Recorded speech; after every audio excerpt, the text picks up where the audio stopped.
It's almost the Christmas holiday season. And who got to see the preview for Terrifier 3? How exciting. How long have you known that this was going to go a Christmas route? I've known this for about 2 years, so it's been... Oh my God! It is really funny because like last year, there was some Terrifier made a shirt that had Santa art on it, and they didn't even know at the time that we were doing a Christmas movie, and I'm like, oh my God, this is so prescient, I love it. And there was even a guy when I was up in Canada this year, he had a tattoo of Santa art on his leg, and I'm like, oh my God, this is great. I was like, dude, you're going to be very happy about that tattoo one day. Did you say that, or did you just think that? No, I said that to him, and he was just like... I was like, wow, I was trying to hint, but he just... I'm sure he knows now. Yeah. It's Oh my gosh. How exciting. Okay, we need to take another little break and make even more noise for Felissa. Let's go!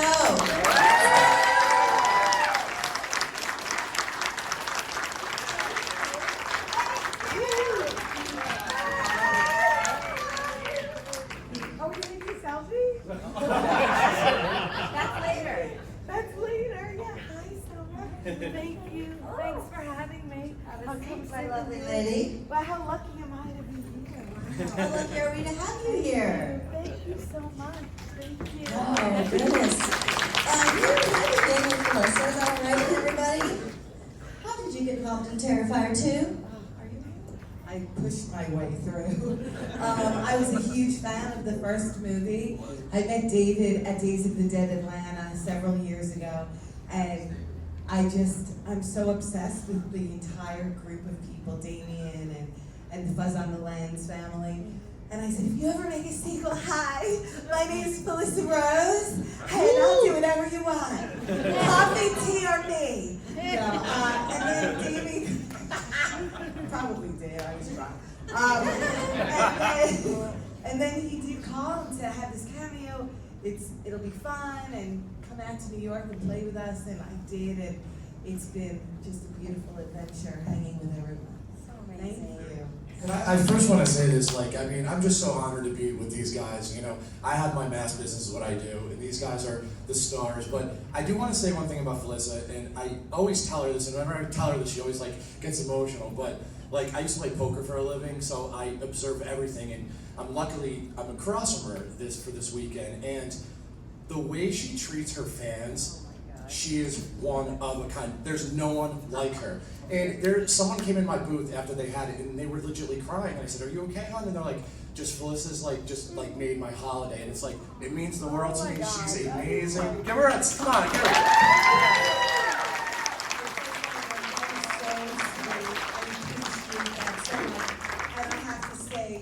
You're unbelievable. I love you. I love, your energy, your passion, everything about you.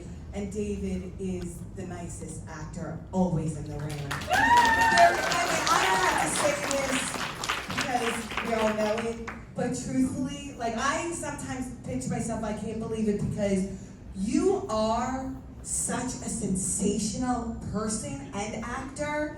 And one day we won't be able to get near you, because when you get that Academy Award, we're all going to be like, remember that panel we did in Chicago? We were with him. And he deserves all the accolades and more. I should have said something about David. My bad.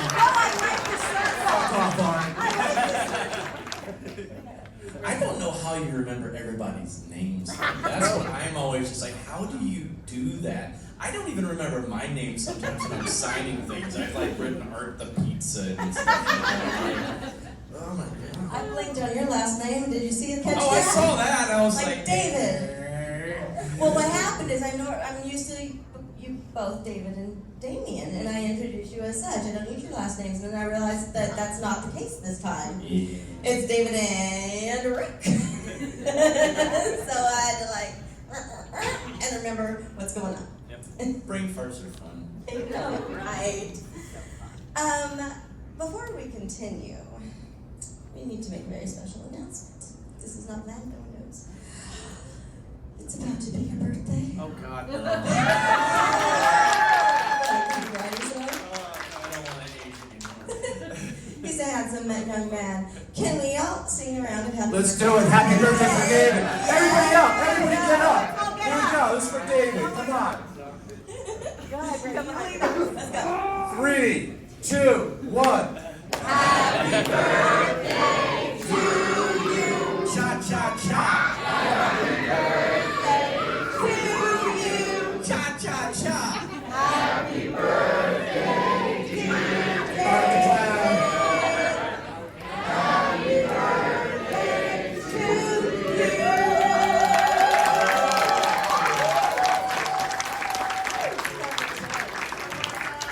Thanks for playing along. No one knew. No one up here knew. No one out there knew. It's just all in my It's world. nice to be 21 for the 21st time. It was 21, I basically. wish. Seriously, though. Everything hurts now. Chief, everything's been hurting for me since I was 21. Golly, you're just now feeling that? Okay, can we please discuss, since it's also the Christmas season almost, the mean one? Yeah. Wow. Now, has that come out on DVD yet or no? Yes. Yeah, it's on a DVD. It's on like streaming platforms as well, like Amazon, Voodoo, all that fun stuff. So yeah, it's out there. It's a fun, silly little, Christmas comedy parody movie. It's kind of like, a Hallmark Channel made a horror movie. So And the main girl kicked his ass. She was awesome. yeah. Crystal was so rad. Oh, she was so great. Yeah, she's a stunt actress too, so it's like she did all of her own stunts. I had a stunt double that made me look like a badass in some parts, so I was like, yeah, but she did all of her own stunts, so. How did you develop the mean one character? Well, I was lucky to have already had experience with that character before, because I toured with How the Grinch Stole Christmas, the musical, for 5 years. I was actually here in Chicago with it back in 2012. So, yeah, if you saw it then, you probably saw me on stage. But I was the understudy for the Grinch of that. Our Grinch was amazing, Stephen Carl, who was Robbie Ryan from Lazy Town. So I learned a lot from him, and I put a lot of what I learned from him both into the mean one, of course, and also art, because I went straight from Grinch to doing Terrifier, so that was very fresh in my mind at the time. So yeah, so it was fun doing something for him, and I was very grateful to be able to put a little thing in tribute to him into both of those, Terrifier 2 and Mean One, because he passed away back in 2018 from cancer. So yeah, I'm sure you'd be very proud. I would hope so. Mhm. I think he would think it's hilarious. I'm sure Yeah. he would. So has anybody seen the mean one yet? Did anyone get to go to the theater for it? I know this was a very, very limited run to the theaters last It year. had, So it yeah. had sporties. I just want to ask you how, sorry, I'm obsessed with David's, my Are own we question. all? Yes, we're all obsessed. I just want to know, you have an amazing director on that. Had you known him prior? No, I didn't know Steve Lamore. He was he actually went to school with our Fuzz guys, Oh my and that's how we got linked up, because he was telling them that he was going to be doing because he had done a parody movie trailer of the Mean One just for shits and giggles, and everybody's like, you should just make this into an actual movie, and he's like, oh, okay. And so he went to Mike and Jason and Steve, and he's like, hey, do you know anybody that can play this part? And they're like, yeah, we know a guy. And at the time he didn't know I had played the Grinch already in the stage musical for 5 years. So I was like, oh yeah, I know this character very. He's like, do you know this character? I'm like, well, yeah, I know this character very. I've spent over 300 Christmases in Whoville, so I know. So yeah, so that was like, oh, this is perfect. Yeah, but I wanted to do a little different characterization of him than what was done also the Jim Carrey movie, and because I looked at him being more like a Bigfoot type of character in this movie too. So it was fun doing a little interesting twist on him that way. I loved it. Yeah. It was so good. So great. Christmas horror. Christmas horror is my favorite subgenre of horror. Honestly, it truly is. I have a big box of Christmas movies that vary from the spooky, and I got the Hallmark schmaltzy Christmas movies, of course, and then I've got your traditional ones. You remember Going 34th Street and The Christmas Carol, and I watched them all with basically from October 1st till Christmas.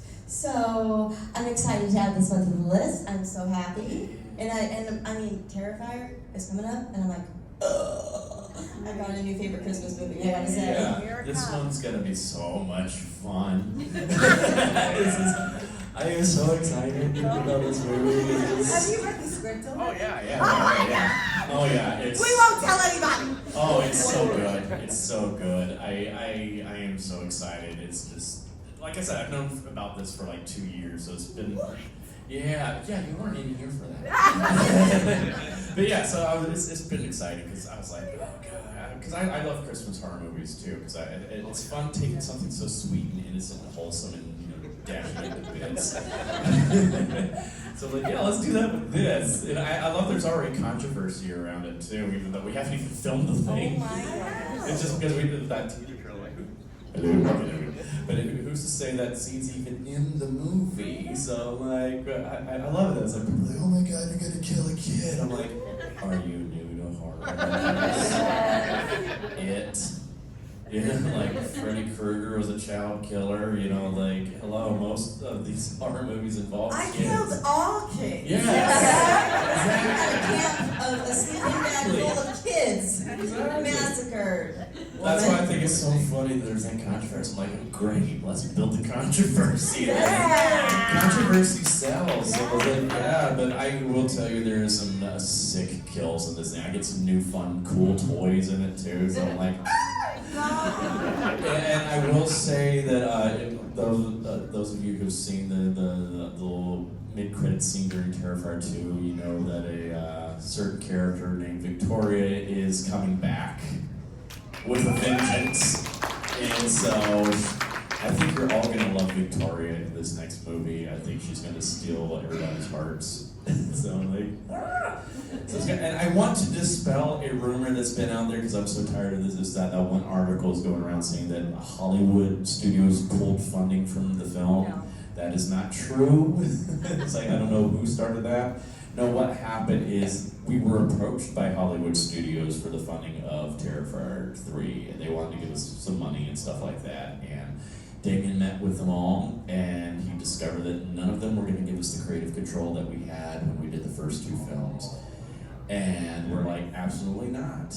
It's like, they would not allow us to film the first 5 minutes of Terrifier 3 with what is written in the script. There's no way they would have allowed that. And that's the thing, it's like Damien's like, we can't do that. We're not gonna pull back from what we're doing. The fans will revolt. We're not gonna sell out to the studios. So Cineverse, who released Terrifier 2 in the theaters, they said, hey, here's some money, do your thing. And I'm like, okay, that's who we're going with again. Because they've been great with us. So that's what really happened. It's kind of a reverse. We told Hollywood, no. And we're not making a Blumhouse movie, so. And that's why we love Terrifier. Yeah. Because it's kind of like all of our baby. Yeah. You know, this is like indie, and the support from our entire community was so incredible. Let's keep going. Oh, and it's gonna be, we have a makeup team this time, so it's not Damien by himself doing this. We've gone with Tinsley, if anybody knows who they are out there in Hollywood. They've done like Passion of the Christ. They've got like hundreds of movies under the belt. They are fantastic. They've already started building some of the prosthetics for What some have of they the started actors. building, David? I can't say. I can't say, but they look cool. We won't tell anybody. I am like, I know. I think the most important question right now is Felissa going to make an appearance. I don't know. She doesn't know either, I know. How about selfie guy? I don't know. I You can't know? say. You have lived, as far as I know. Right. Yes. I just want to stab Art in his fucking head and it'd be like, hell yeah, I'm gonna do this Oh my shit. God, with your selfie stick. With my selfie stick. Yeah, you're definitely not gonna be part 3 then. Can I say one thing? Me and Damien, always talk about movies, and our favorite Christmas movie, and it's to do with my father passing away, like for the holidays. Chevy Chase and Christmas Vacation's my favorite, and it's Damien's too. So I'm hoping he has a little piece of Christmas Vacation hiding in there somewhere, So I'm sure he will. So Art just comes out shitters full. I'm hanging out with Randy Quaid, doing shots. That is a Christmas movie we didn't know we needed. So let me go to you now, Rick. can we talk about your acting journey? Because everyone just knows you as Selfie Guy, but you have a history in acting as well. Yeah, so when I was younger, I was a jock. I played semi-pro baseball. Then I went into, I started doing like short films. I wanted to be like the next Tarantino. And then I started poker for a living, and I DJ'd, and I was in the bar. So I kind of just messed around with everything. And then basically I'm friends with Damien, he put me in the movie, and then it's so funny that, again, I make hockey masks for a living. That's what I do. I love it. I wake up every day and it's like, I get to make hockey masks. I love it. I'm blessed.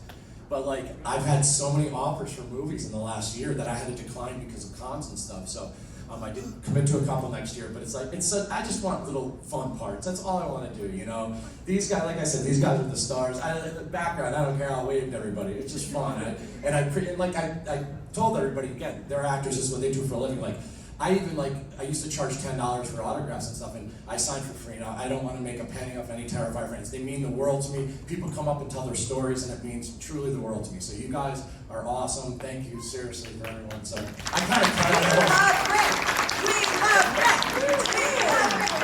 I so avoided my whole acting career story, so it's not really that. So are we gonna have like a Selfie Guy universe, like movie universe now? It's like one thing I will say, fuck yeah, girl. that's it. But the Selfie Guy cult. Selfie Guy? Wait till you see. There's so many things I can't say, but like for Black Friday, there's so many things coming out. It's like I have this whole cult following, and I'm not wearing red hats, so I know that. So I promise. But Oh no.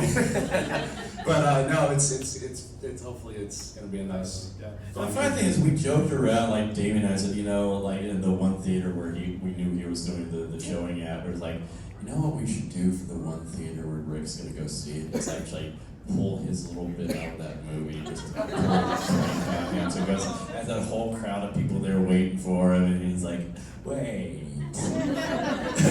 Now, I want to add on to that. It was in Orlando, and I sold out the theater. It was just like, I was at the party, we were all drinking, and I want to say, though, when my part finally came on, everyone was screaming, so they didn't hear the fuck yeah girl. So everybody got quiet, and I stood up, and I was like, you missed my fucking line! So, I apologize for dropping F-bombs. I'm a New Yorker. If they're here, I think they've heard and seen much worse. Honestly. My poor mother, she's like, oh my God, you got, like, now I have to live with all my friends are like, he's the fuck yeah guy, you know, so. Well, if you saw Beetlejuice last night, you've heard worse too, so. Yes. Yeah. This is totally offset, but I was at Beetlejuice last night there, How was it? oh, it was fantastic. It's fantastic. It's only last night's tonight, I think, here, but there was this family sitting right next to me, and they had a little, like, 2 or 3 year old girl. I don't think they realize that it's got a lot of adult subject matter in the show. And there's this one line about prostitution in the show, and the little girl next to me goes, prostitution! I could not stop laughing for like 5 minutes. It was just like, the parents were just like, oh, God. That's so cute. So anytime they had other lines like that in the show, I was just like, oh, turn to my friend and it was like, orgy! It was like, making this girl yell that out too. It was, oh, I loved it. I was like, this is great. Live theater, y'all, live theater. It's the best. And that's why it is the best, because every performance is different. Yeah. Actually, the guy playing Beetlejuice last night, he did a little improv out there. He ended up cracking himself up. I can't remember what had happened exactly. He got himself, and he's just like, oh, God. I was like, yes, this is why I love theater. I flip that, reverse that. I love live theater, not live love theater. Coffee. Amazing. Let there be light. Yeah, there is light. Thank Wow. you. Now I'm hideous. One more question for Selfie Guy before we, continue to talk Terrifier. I want to know about your 13X Studios business. How did that happen? The evolution, because it's pretty phenomenal. Let's talk about that business. I just 7 years ago, I told my wife, I said I want to start making Jason masks, and she's like, okay, cool. And like I made a few, and I put them on Etsy. And my goal was in 3 months to sell 12, and at the end it was like 50. And then I said, well, my goal now is 100, and I think it was 500 I hit with my goal. And then before I know it, I was at like 3,000. And whenever I did, I just dropped life, and I said I'm going to do this full time. Kane Hodder was a big part behind that too. Yay, Kane And, Hodder, we love you, Kane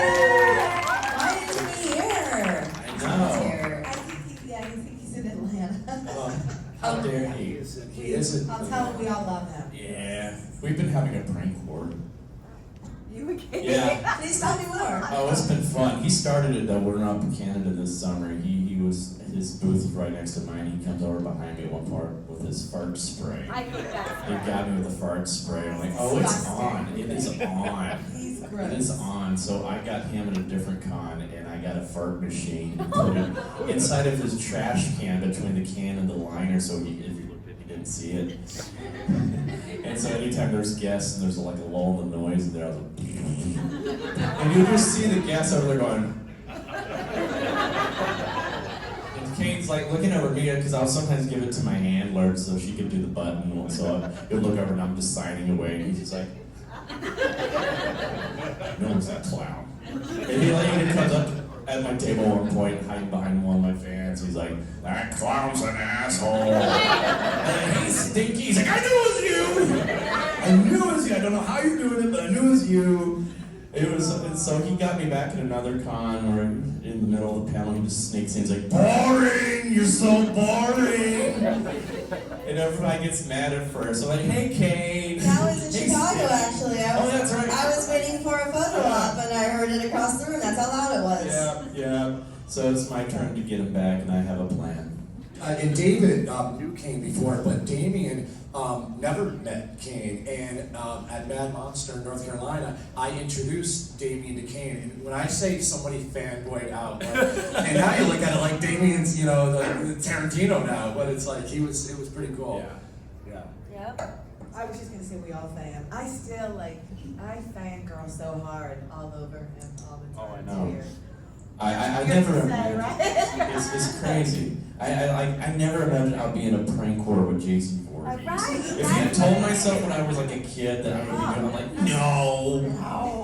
no. I have a little prank thing going on also with CJ, and somebody had that big boat. I don't know if you guys saw it. They were all, so they're carrying this big boat around, and CJ was signing it, so I did a little reel, and I went up to him and I said, how's it feel to be the number 2 Jason next to Kane Hodder? And all I heard was, fuck you! CJ's such a teddy bear, dude. That's so I love funny about that. CJ. All of our Jasons are fantastic. Ruby like Ruby better than CJ. I love CJ's wife is way better. We don't want Ruby. Dude, I hosted a panel with him on Friday, and I asked him about his wife and her wreaths, and he's like, yeah, she's more popular than me, and it's true. It is absolutely true. He says that when he goes to conventions, people are like, hey, where's Ruby? She has the whitest teeth. Every time I see her, I say, your teeth are beautiful. Yeah, she's gorgeous. See him from the space station. Yeah. Okay, guys, let's turn it over to the audience. Audience questions. Who's got them? Right there. So I was at your table a couple days ago, and we were talking about how you ruined mashed potatoes in the second film, and I was wondering if you could tell us, is there a certain Christmas food that you're gonna ruin for us in this one?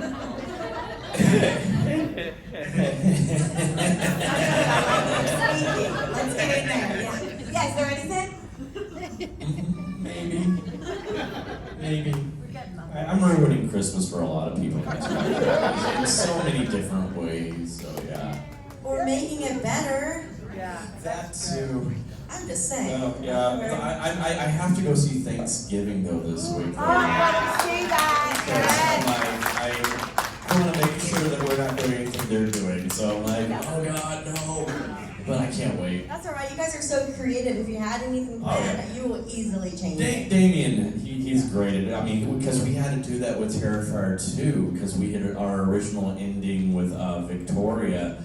We had shot this whole entire thing where she's in the asylum and she's having a headache, and she goes back and the nurse comes in and goes, and all of a sudden she pulls her hand away screaming, and her fingers have been bitten off, and it reveals that Art's face in the back of Victoria's head. Oh, one of those?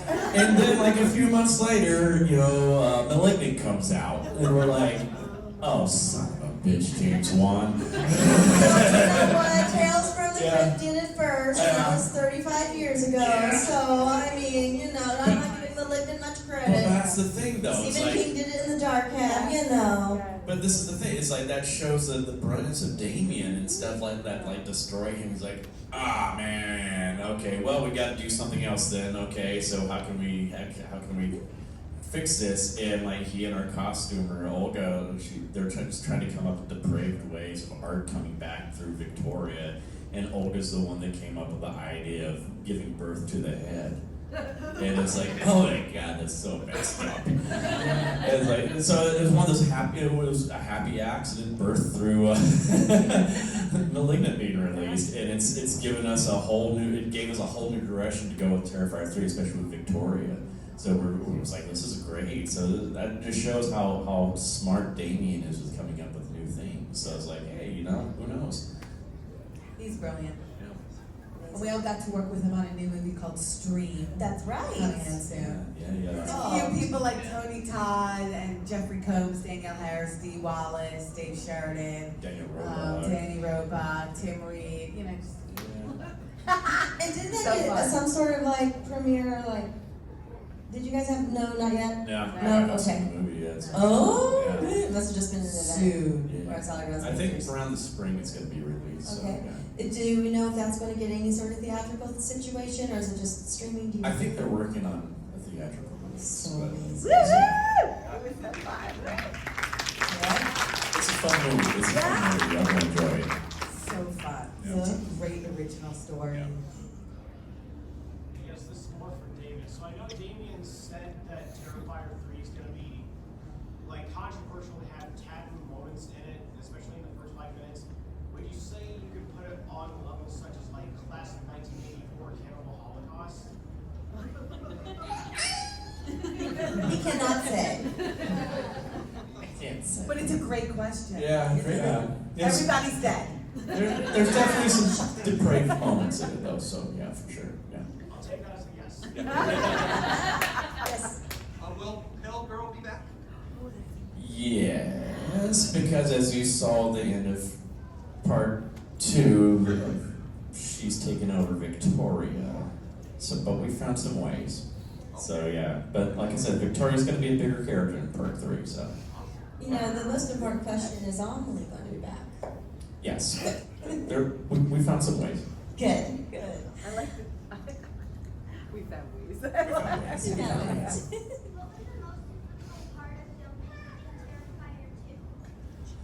Oh boy, I would say, gosh, just dealing with COVID for one. That was kind of hard because we had to stop filming for a while because of COVID. Because we were in the middle of, we had actually, we're in the middle of filming, we had just wrapped filming the Clown Cafe scene. So we're so glad we finished that right before COVID, that like literally the day before everything locked down, we wrapped all that. But I would say the hardest part filming was either the whole climax of the film in the Fright Factory in Philly, because that was just not a fun location to film in. We're doing it in February in Philly, and it was freezing cold, and there was no heat in that building. So I was freezing cold. I know Lauren especially was freezing cold, wearing what she was wearing, and that was just long nights. But also, I would say just the alley kills thing that took a week to film, because we didn't want to do it wrong. We want to do it justice, and we want to take our time with it. So because there's so many practical effects involved in that scene, so we took our time with that. And I know that had been especially difficult for Casey Hartnett, who actually lives here in Chicago. She's, I think, the MVP of that scene especially. She did that for 5 days in a row in a snowstorm upstate New York, in this little crappy barn that we were filming in that had a wood-burning stove, and that's about it. And we had to turn off our little furnace thing that we'd use to heat the room in between takes because, the noise. And she'd do that for 5 days in a row, screaming and all that, and covered in copious amounts of blood. I mean, she would literally get stuck to the floor. Damien had to follow her around with a spray bottle of water just to get her off the floor because she was get stuck. And so that was hard for her. So yeah, so that's probably the hardest part of the film. Oh man. Could I throw this in too, actually, with COVID? I was telling Felissa yesterday, as it was Sleepaway Camp's 40th anniversary, thanks to Facebook Memories. 4 years ago to the day, I shot my scene, so I couldn't believe it was 4 years already. So yeah, 4 years, and it was the same day with, something over Sleepaway Camp. Yeah. Yeah, I Those know are long November, times, too. I did Terrifier 2 November of 2019. So yeah, that was. I think you were a week before us, so yeah. Right It was, before, yeah. In the first movie, Art's riding a tricycle. Do you think you're gonna bring that back for the third movie? Yeah. Actually, it was a bicycle the first one, a tricycle the third one, and the fun thing is we lost that little bicycle. We don't know where it went, and I love that thing so much. That night was the goofiest night I think we had on set. I think we're also delirious at that point too. But it was when you see me crashing the stairs, that was real. They just decided to keep that in the film because I was constantly falling off that thing. Because it's like I'm 6'2" and I had those big huge shoes on and trying to on this little tiny little bicycle. It's just like, oh my god. And then that floor was slick too, so I would be just spinning, and I was like, I'm not going anywhere else. Fall to the side, and so that was fun. I mean, I can't say if we're gonna bring it back in part 3, but I would love to progressively just change types of transportation. It goes from 2 wheels to 3 wheels. I'd love to eventually bring in maybe a unicycle to go on, and then just a pogo stick, no wheels. It's I think it'd just be funny. I like them on little things like that. Leprechaun killed someone with a pogo stick once. Yeah. Definitely. I'm on pro pogo stick here. Yeah. So who knows? Maybe. Now, I have a question about Terrifier 3, and I know you can't answer, but I'm going to ask it anyway, okay? We got a Naked David in part 1, and we got a Naked David in part 2. Are we going to get a Naked David in part 3? please no. Come on, TJB, I did it, and you do it. And is that where the soft stocking is going to go? Oh no. Oh no. The Yule log? Oh my God. I think I might have renegotiated my contract. You get stunt pay for that. I can't say, but I don't think you're gonna get Naked David this time. So sorry. I told you to bluff. But who knows? Maybe. You never know. Everyone should message Damien and say, wow, we heard that David's going to full throttle. He said it, Days of the Dead Q&A.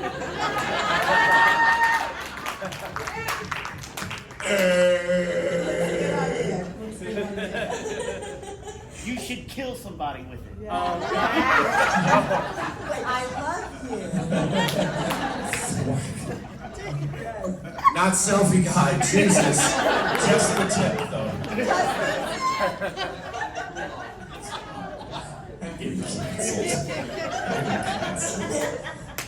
I couldn't help myself, you know that. Oh no. I saw one on the aisle, yes. This question's for Felissa. What was Desiree Gold like? Because Aunt Martha is such an amazingly awesome performance. What was she like as a person? Thank you for that question. May she rest in peace. Desiree Gould, who played Aunt Martha in Sleepaway Camp. Such a beautiful woman. Did not want to portray the aunt like that. Fought back. Told Robert, the director, please don't make me act this way. And he said, keep going, over the top. Which I'm so grateful he did because it sets the tone for the entire film. And now, fingers crossed, we will be working on a movie called Aunt Martha, the prequel. And it's the Aunt Martha story, which tells you the entire life from early on till, Sleepaway Camp. What the was going on with that crazy broad? Will you be playing Aunt Martha? Because that'll be sweet. We haven't gotten that far, but we've already started. We need to start a petition on that. We started talking about it last week with some producer friends who were really into it. And again, she was a sweetheart, nothing like the character. Did not want to. Richard, Angela! Hated every second. But boy, oh boy, did she leave a lasting mark with that bizarro string on her finger character portrayal. She was great. Thank you so And much. you two worked together again in Dave Campfield's We film. I did, don't know what yeah. eventually ended up being called because my DVD is different from what's on IMDb. I don't know. Dark Chamber or Dark something? Chamber. Yeah, so how was that? You know, to reunite after all those years. No. But she and I had a long relationship. We stayed in touch. You, again, was such a sweet lady. And, you know, that was the first time I was ever on screen in a film, was that moment, that first Aunt Martha moment. So she was so beautiful in helping sort of guide me and explain, you know, this, I was 13. This is, you know, the director and he'll take you through it. Do you need anything? Oh. Really gentle and loving, and I was all excited, and Jonathan Tierson, who played Ricky, said, let's get the fuck out of here, this is crazy. This is crazy, this movie's crazy, she's batshit crazy, let's go now. We haven't shot anything, let's leave. And I thought, this is really fun, let's keep going. So yeah, it was such a great joy to work with her. Thank you so much, I appreciate the question, thank you. Awesome. David, this one's for you. Do you think there will ever be like a video game of Terrifier, like maybe Mortal Kombat, Art Simulator? Yes! Woo! Yes! I would love that. Because I'm a big gamer myself, so I think Damien's been approached by some people. I don't know per se, but I think there are some irons to the fire right now for some things, but I can't say what. But I know there's a lot of people also want Dead by Daylight. Well, I need coffee. But yeah, Mortal Kombat. Oh my God, that's what I would really love because I'm a huge MK fan. I've been playing the new game recently, and I'm like, because I know they put a lot of horror characters as DLC characters. I just finished playing Omni-Man in there, which I thought was so much fun. I was like, oh, it was great. God. So I would love, you know, for Art to be in Mortal Kombat eventually. I think he would be, especially if they did him like the Joker, like a character in the Justice games with all these, just pulling out different like prank props and stuff like that to kill people with. It would be fun. So who knows? But I think there's some possible other ideas floating around there too. So I can't say. But stay tuned. Maybe in the next few years, we might see something. Wink, wink, nudge, nudge. But yeah. Wow. Yeah. Sorry. I'm sick. Do you think that exploring the origins of Art the Clown would be something that would be worth looking into in the future, or do you think that it would be better to keep it a mystery, as in like what John Carpenter was doing with Michael Myers? That's a good question. Yeah, that's something Damien would address more, but I would like to take like a Joker type of approach to his origins, like how you know how the Joker became the Joker when he was like the Red Hood and stuff like that, but he didn't necessarily know who the Red Hood was. So, but this is all up to Damien. But I mean, I know a lot about Art's background because that was one of my main concerns when I first took on the role. The first day I was in the makeup chair, I'm like, Damien, tell me everything about who he is, what drives him, blah blah blah blah blah, and it's something we've just been cultivating together. Now, if we ever bring all of that to the screen, I don't know. I know Damien likes to keep a lot of it a mystery because it just keeps people interested and invested. You know, it's like you don't want to just tell everything all at once. You want to keep stringing people along, keep them interested and stuff like that. So we might get there eventually. Yeah, we're gonna hook him up with Aunt Martha. That's a double trouble whammy. That makes that scene in part 1 make so much more sense. How much of part 2 was sort of planned out while we were doing part 1?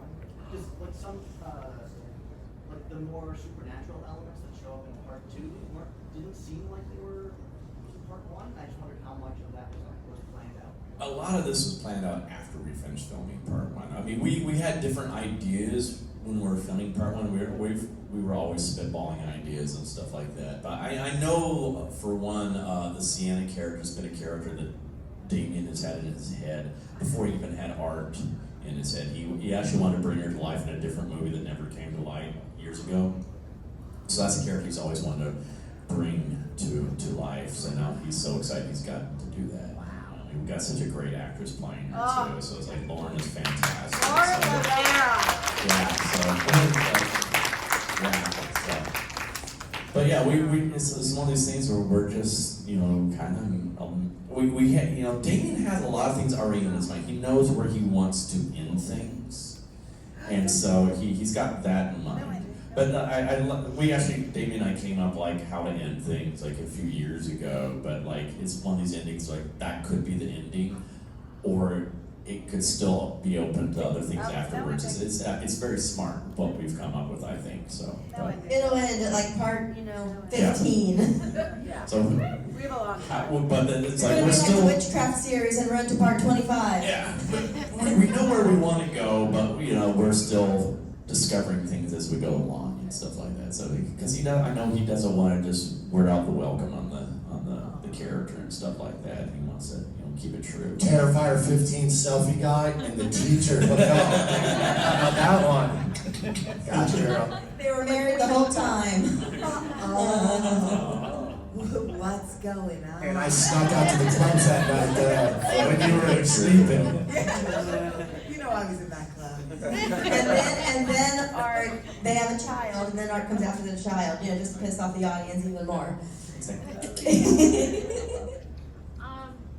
Art the Clown is so expressive, and you can really tell how he's feeling. What is that process like for you? It's a very natural, organic process for me because I've always been a very expressive person, and I kind of realized last year where it all came from. I had always said it was just because I had this love for great comedic actors, and I did a lot of physical comedy growing up. And there's Michael Myers.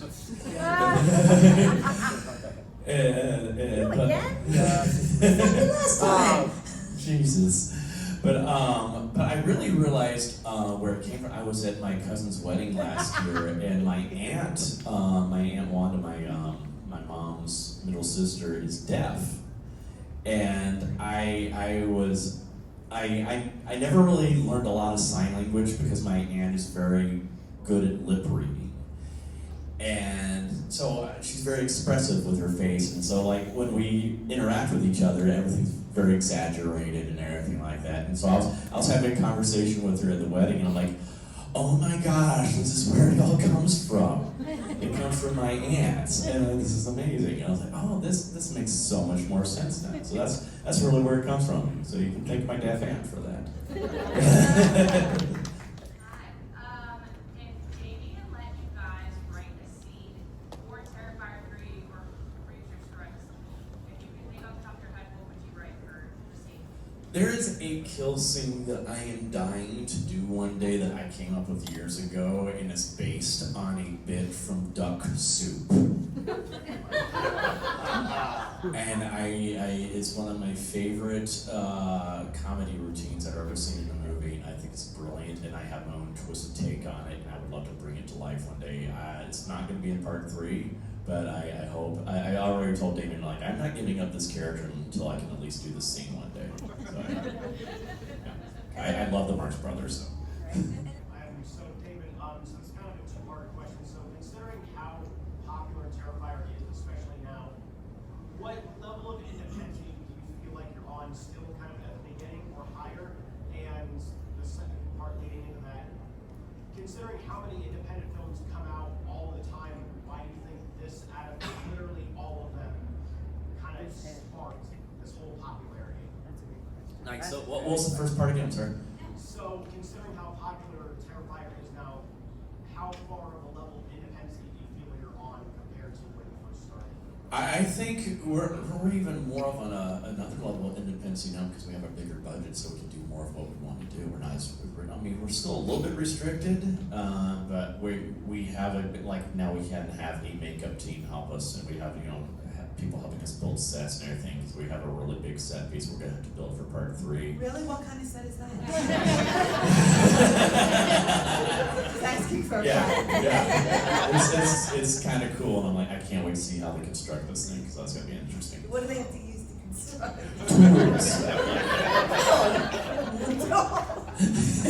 Tools. Tools. Tools. Okay. But and what was the second part? I'm sorry. It was like considering how many independent films that come out that have like this extreme lore level and all this stuff. Mhm. Why do you think yours, out of literally the hundreds of thousands that come out every year, is what sparked all this? I think it's just we just captured lightning in a bottle somehow. But I mean, I think it's because, for one, Damien's a true fan of horror films. He has been a fan since he was like 2 or 3 years old when his mom took him to see horror films. And he's got like an encyclopedic knowledge of horror films. So he makes the type of movie he wants to see himself on screen. He's a true fanboy. And he puts the amount of effort as he can. It's just like, he is like Kubrick at times. The level of detail he goes into, where I've learned to trust his badness, because sometimes, like, dude, we've got to keep moving. And he's like, no, he's like, he'll just move his prop piece, because he knows exactly how it needs to look on camera. He's brilliant. He's got a brilliant mind. But I think it's just, also, he does what he wants to do, and he doesn't, take everybody out. He's like, I'm going to do this. I don't care. I don't care if it's going to cause controversy or something. I'm going to do it. Let's push the envelope. Let's keep seeing how far we can go with things. And he's very innovative in that way. But I think he's also just created some really cool characters that people love. It's called Art the Clown. Sorry. But yeah, but that's part of it. I think is like art. It's because of art and what you've done. But I look at art as being, that's how I kind of approach him. He is like he's the love letter to slashers. There's a little bit of every slasher icon inside of art. And I think that's why people like him so much. He's got the silent, vicious nature of Jason and Michael Myers, but he's also got that great charismatic personality of Freddy and Chucky, and he's got the sadistic side of Pinhead, and it's just like he's everybody inside of him, and I think that's why he kind of resonates with people. There's a rumor floating though that I'm just gonna tell you, Damien told me this. Nobody go online and say this, but I'm gonna give you a spoiler. Terrifier 4 is gonna end, and like Art the Clown is gonna strip down, and it's really Bill Murray. It's not good. Everyone's gonna be like, what the fuck? Like the Crying Game, right? Remember the Crying Game? I remember the Crying It's gonna be Bill Murray's character from Caddyshack. Damn goofers. So all those autographs you're getting right now from David, they're gonna be. Yeah. Why is he called Art the Clown if he's a mime? He is not a mime! Do not use the M word. How dare you? No. Bad. Get out. But no, I always like to clarify this with people, because he is definitely not a mime. He is a silent clown, like Emmett Kelly Jr.'s character, or like Harpo Marx, even though he didn't have makeup on, he was a silent clown. Or Mr. Bean, he's kind of a silent clown as well. The difference between silent clowns and mimes are silent clowns use props. Mimes do not. They pantomime everything, hence mime. So that's the difference. That's a key difference between the two. So yeah, there you go. The lawyer. All right, 2 more wrap-up questions, okay? For each of you, how would you describe your character in Terrifier in 3 words? Describe your character. In 3 words. What's going on? That works? What the fuck?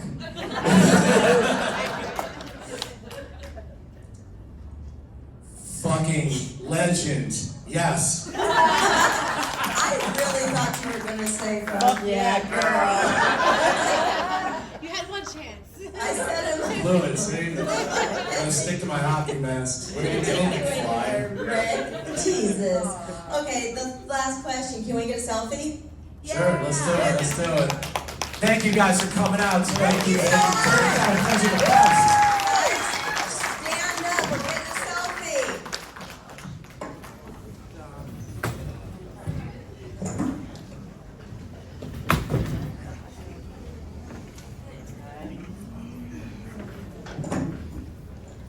And then we'll get another picture of us. All right, we're gonna get everybody in. Are you ready? Okay. Okay. Everyone get in. Thank you. Audience. Ring, you want to get up? Where you at? Hold on. Get out of here. Go ahead, Frank. Come on, get in. It's so quiet. One time, fuck yeah, girl! Come on up here.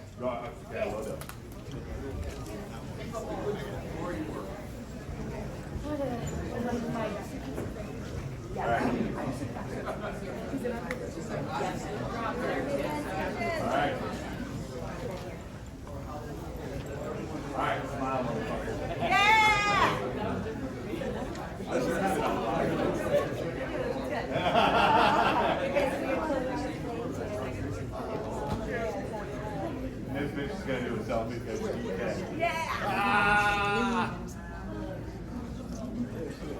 There you go, fucker. Love it. Nice to meet you. I'm Roswell. Pretty wish introduction. Stay away. Fuck you. No. Oh, actually, I can get there. Because I'm not gonna wait for us.